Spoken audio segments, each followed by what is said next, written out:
नमस्कार, मैं ज्योतिषाचार्य पंडित मनीष अवस्थी। देखिए, आगामी मास 14 मई 2025 को रात्रि 10:35 पर बृहस्पति ग्रह अपना राशि परिवर्तन करने जा रहा है। सबसे बड़ा और वजनी ग्रह नवग्रहों में बृहस्पति को माना जाता है। 14 मई 2025 से लेकर 1 जून 2026 तक बृहस्पति का संचार सामान्य रूप से मिथुन राशि में होगा। इस समय वृषभ राशि में संचारशील है। 14 मई 2025 को रात्रि 10:35 पर यह मृगशिरा नक्षत्र के तृतीय चरण में प्रवेश करेंगे और इस चरण प्रवेश के साथ ही बृहस्पति का मिथुन राशि में प्रवेश हो जाएगा और तीव्र गति से बढ़ते हुए 18 अक्टूबर को यह अपनी उच्च राशि कर्क में प्रवेश कर जाएंगे और 12 नवंबर को यह वक्री होंगे। 5 दिसंबर 2025 को पुनः मिथुन में आ जाएंगे और 11 मार्च 2025 को यह पुनः मार्गी होंगे।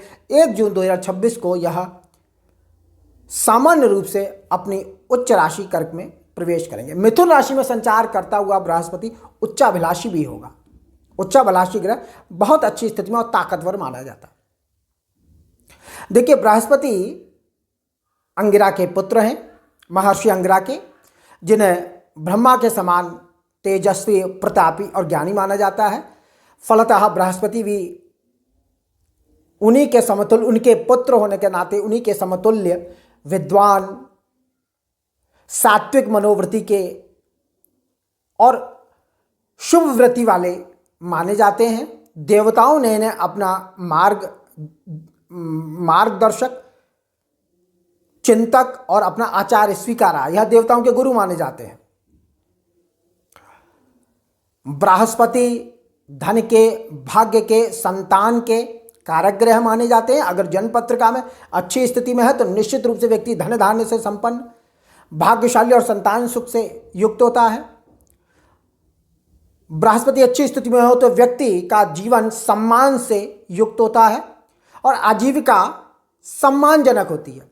व्यक्ति छोटे मोटे कार्यों से धन का संचय नहीं करता है। सम्मानजनक पद और प्रतिष्ठा उसके जीवन में आती है। बृहस्पति अकेला बलवान हो और समस्त ग्रह निर्बल हो तो भी व्यक्ति अपना जीवन सम्मान के साथ व्यतीत करता है।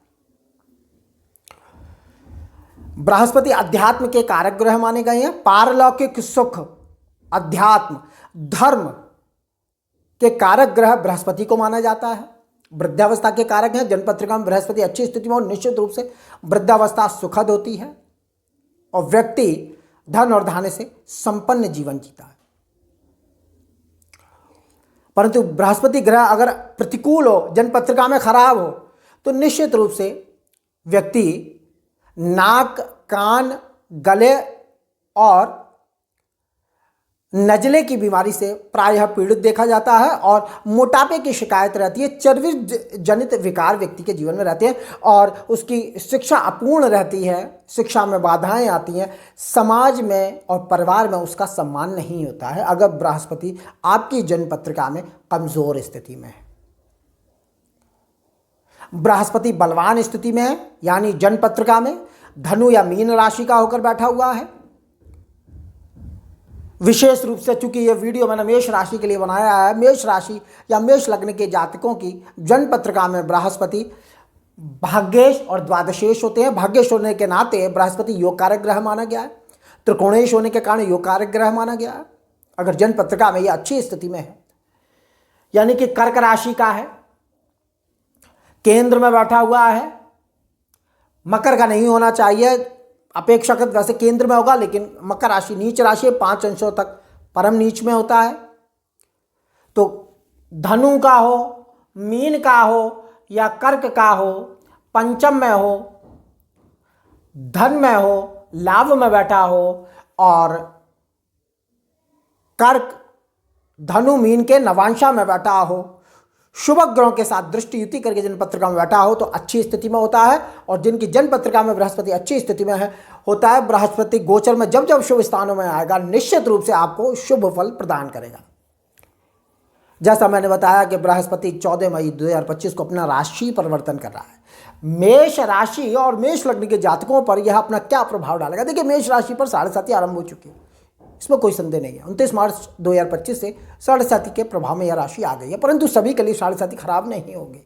जिनकी जन्म पत्रिका में शनि अच्छी स्थिति में निश्चित रूप से 7.5 उनके लिए आर्थिक उन्नति, धन दान, विवाह, संतान आदि का सुख लेकर आएगी और उन्नतिदायक यह कालांश रहेगा। शनि खराब है तो उसके उपाय करिए, परंतु मेष राशि के लिए 7.5 है, मेष लगन के लिए नहीं। यह वीडियो मेष राशि मेष लगन दोनों के लिए है। बृहस्पति क्योंकि भाग्येश और द्वादशेश होते हैं, भाग्येश जिस भाव में बैठता है उसकी वृद्धि होती है निश्चित रूप से। अभी धन स्थान में बैठा हुआ है, धन स्थान का बृहस्पति बड़ा शुभ माना जाता है। द्वितीय, पंचम, सप्तम, नवम, एकादश भाव में गोचर से भ्रमण करता हुआ बृहस्पति बहुत शुभ होता है। और तृतीय भाव में बृहस्पति का गोचर, तृतीय, सप्तम, नवम, एकादश में अगर बृहस्पति गोचर करे तो विवाह का योग निर्मित होता है। पंचम दृष्टि सप्तम भाव पर होगी बृहस्पति की 14 मई से लेकर 1 जून 2026 तक। सप्तम दृष्टि भाग्य स्थान पर अपनी स्वयं की राशि पर होगी और नवम दृष्टि लाभ स्थान पर होगी। विवाह का योग लेकर आ रहा है ये समय, यानी 14 मई से लेकर 1 जून 2026 तक निश्चित रूप से विवाह संपादित होगा, परंतु विवाह कारक दशा और अंतरदशा भी साथ में होनी चाहिए। और विवाह का योग जन्म पत्रिका में अच्छा होना चाहिए, तो निश्चित रूप से यह 1 वर्ष का लगभग कालांश विवाह कराएगा। अगर विवाह में विलंब का योग है तो निश्चित रूप से विवाह में विलंब होगा।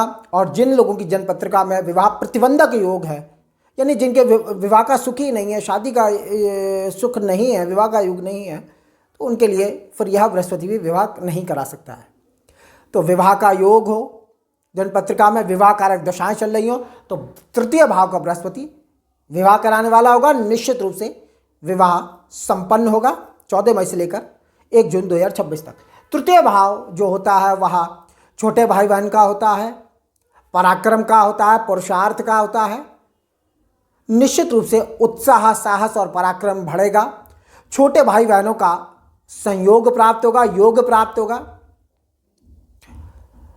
और पड़ोसियों के साथ आपके संबंध इस ग्रह गोचर में निश्चित रूप से सुधरेंगे। छोटी यात्राएं लाभप्रद रहेंगी।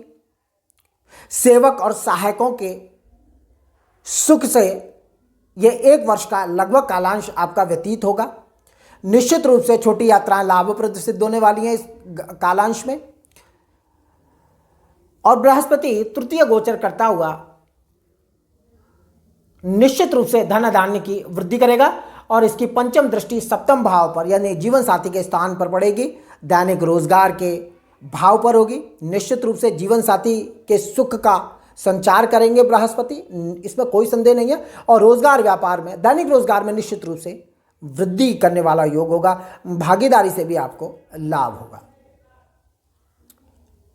बृहस्पति अपनी सप्तम दृष्टि भाग्य स्थान पर डालेंगे, द्वादशेश होकर तृतीय गोचर करता हुआ भाग्य स्थान पर अपनी दृष्टि डालेगा। निश्चित रूप से भाग्य वृद्धि का समय होगा, भाग्य की उन्नति होगी, इसमें कोई संदेह नहीं है। धर्म का पालन करेंगे, यानी धार्मिक क्रियाएं, आध्यात्मिक क्रियाएं आपके जीवन में होंगी। धार्मिक यात्राओं का योग बनेगा क्योंकि द्वादशेश नवम भाव पर दृष्टि डाल रहा है। बृहस्पति स्वयं जो धर्म और अध्यात्म के कारक ग्रह हैं, धर्म भाव पर दृष्टि डालेंगे। निश्चित रूप से भाग्य वृद्धि के साथ धर्म पालन का योग बनेगा, धार्मिक यात्राएं होंगी, धार्मिक और मंगल कार्य आपके जीवन में घटित होंगे। पिता का सुख और सहयोग मिलेगा, गुरुजन का सहयोग बनेगा, उच्च शिक्षा प्राप्ति के योग घटित होंगे, इसमें कोई संदेह नहीं है। और बृहस्पति दशम नवम दृष्टि लाभ पर डालेंगे। निश्चित रूप से आमदनी में वृद्धि कारक होगा, कामनाओं की पूर्ति करने वाला यह समय होगा और आपके मान सम्मान में वृद्धि होगी। यश मान सम्मान की प्राप्ति कराने वाला यह गोचर है। लाभकारी गोचर होगा बृहस्पति का मेष राशि और मेष लग्न के जातकों के लिए, जिनकी जन्म पत्रिका में बृहस्पति अच्छी स्थिति में है। योग कारक दशाएं चल रही हैं, अच्छी दशाएं चल रही हैं। निश्चित रूप से यह 1 वर्ष का कालांश आपके लिए मंगल उत्सव लेकर आएगा। और जिस प्रकार से मैंने बताया है कि छोटे भाई बहन, यात्रा, दाम्पत्य जीवन आदि और धर्म आदि से संबंधित आपको लाभप्रद घटनाएं देखने को मिलेंगी। 14 मई 2025 से लेकर 1 जून 2026 तक इनका यह गोचर होगा। बृहस्पति अभी इस साल बृहस्पति अतिचारी गति से, तीव्रता से आगे बढ़ेंगे। तीव्र प्रभाव बृहस्पति का देखने को मिलेगा। तृतीय भावस्थ बृहस्पति शुभ माना जाता है और आपके लिए शुभाशुभ फल घटित करेगा। और इस कालांश में जिनके बृहस्पति थोड़ा सा अशुभ फलदायी हो या जन्म पत्र में कमजोर है, उन्हें केसर या चंदन का टीका अपने ललाट पर लगा कर रखना चाहिए। निश्चित रूप से इस उपाय से बृहस्पति के शुभत्व में वृद्धि होती है और भगवान विष्णु की उपासना से बृहस्पति प्रसन्न होते हैं। विष्णु शास्त्र नाम का पाठ रोज करने से निश्चित रूप से आपको बृहस्पति की कृपा प्राप्त होगी। धन से, भाग्य से, संतान से और दाम्पत्य सुख से आप परिपूर्ण होंगे। तो इस वीडियो में इतना ही। मेरा वीडियो अच्छा लगे इसे लाइक करें, शेयर करें, सब्सक्राइब करें। जन्म पत्र का विश्लेषण के इच्छुक हो तो नंबर डिस्क्रिप्शन में। नमस्कार।